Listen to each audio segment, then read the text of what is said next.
Hello po sa inyong lahat mga ka-crypto. Ako po si Pinoy Crypto Trader at sa video na ito ay atin mong pag-uusapan ang tungkol sa balitang ito kung saan ay meron daw pong unidentified wallet or hindi kilalang wallet ang nag-send ng $1.19 million na halaga ng Bitcoin papunta po sa Genesis wallet ni Satoshi Nakamoto.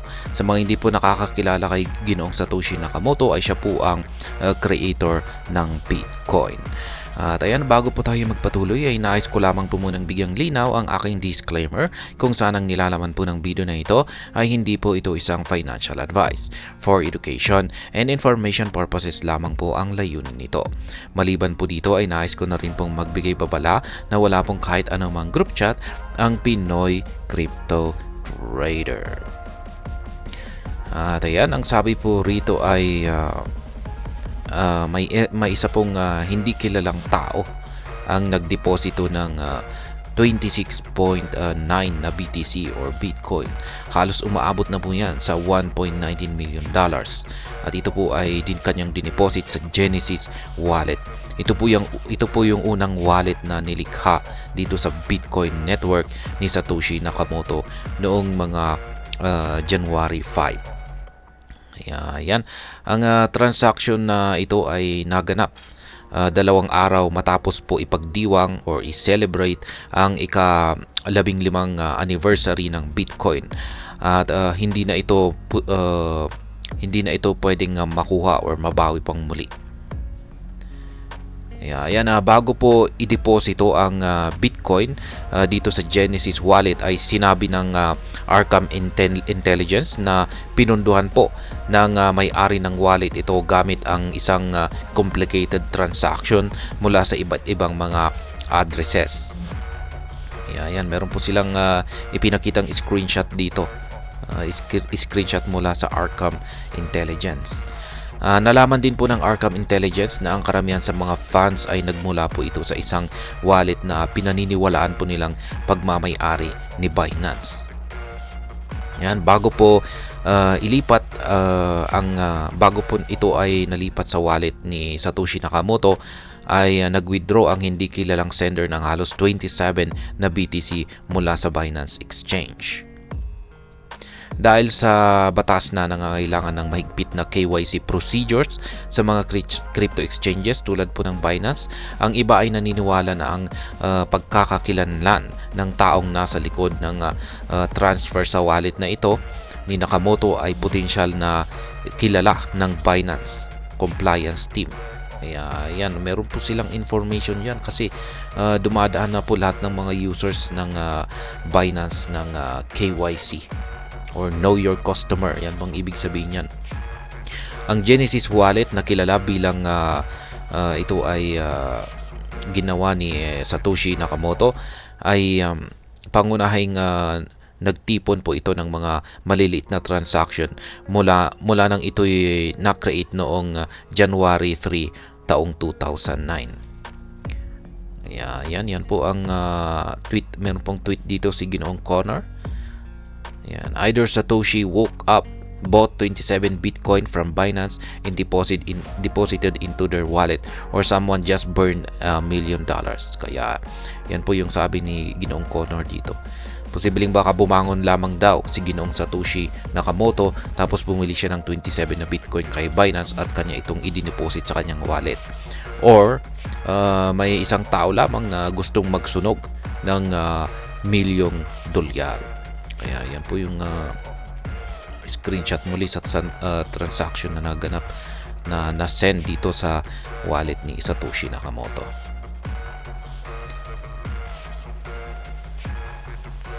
Kaya yan, bagamat theoretical na posible na hawak pa rin ni Nakamoto ang mga private keys sa mga wallets na ito, ay maaring i-transfer ang mga funds. Ang kasalukuyang paniniwala ay malamang ay hindi. Kaya yan,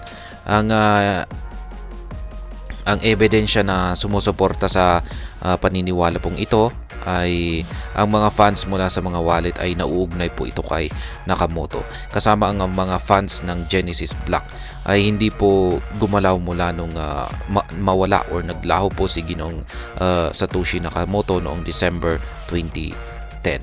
Yan. Sa mga hindi po nakakaalam ay matagal na pong naglaho ito or nawala si Ginoong Satoshi Nakamoto. Kasi yung balak po talaga niya ay maging decentralized ang Bitcoin. Kaya yung maraming nagsasabi na yan po ang tunay dahilan kung bakit siya biglang naglaho. Pero yung nakakapagtaka lang ay hindi po siya hindi po siya maayos na nakapagpaalam sa community ng crypto. Yan. At yan, sabi rito ay nung unang nawala po si Nakamoto, ang Genesis wallet ay may hawak po na 50 Bitcoin or 50 BTC. Ngunit sa mga nakaraang taon, ang wallet ay nakakita ng pumasok na mga funds na umaabot na po sa 72 BTC sa katapusan ng taong 2023. Yan, ang pinakabagong transaction na ito ay nagpataas po sa wallet balance. Yan. Ng halos 99.68 BTC. Nakatumbas na po yan ng halos $4.3 million sa kasulukuyang rate po nito. Dahil sa hindi inaasahang transaction na ito, ang mga tagahanga ng crypto ay naglabas po sila ng mga kanilang mga iba't ibang mga teorya tungkol dito. Ang iba ay naniniwala na ito ay isang tribute lamang po sa creator ng Bitcoin dahil ito ay naganap 2 araw matapos ang ika-15 anniversary ng Bitcoin. Ang iba naman po ay nagtataka kung ito ba ay isang malaking pagkakamali sa financial o isa lamang po itong stunt. Yan, posibleng isa lamang itong public stunt. Yan. Samantala, ang iba naman po ay nakikita ito bilang isang pagtatangka na magpalaganap ng isang kasiyahan lamang bago ang inaasahang approval ng isang spot Bitcoin ETF ng US Securities Exchange Commission. Kaya yan, sa madaling salita ay meron pong hindi isang kilalang individual ang nagdeposito ng 26.9 BTC sa Genesis wallet, ang unang wallet sa Bitcoin network. Ang transaction po na ito ay hindi na maaaring mabawing muli or makuhang muli. Ang Arkham Intelligence ay nagulat ng mga funds ay nagmula po ito sa isang wallet na pinaniniwala ang pag-aari po ni Binance. Ang mga tagahanga ng crypto ay naglabas po sila ng iba't ibang mga teorya tungkol sa transaction ito. Kaya ayan, ano naman sa tingin mo? Ano naman ang iyong sariling teorya kung bakit biglang nagkakaroon yung laman na yung wallet ni Satoshi Nakamoto na taong na creator ng Bitcoin na matagal nang naglaho? At yan, comment na lamang po ninyo sa ibaba. At hanggang dito na lamang po tayo sa video na ito. Sana po ay inyong nagustuhan ang aking paliwanag dito. Kung inyo po itong nagustuhan ay pakiclick lamang po ang like button nito. Para naman po sa mga bago lamang dito, kayo po ay aking inaanyayahan para mag-subscribe.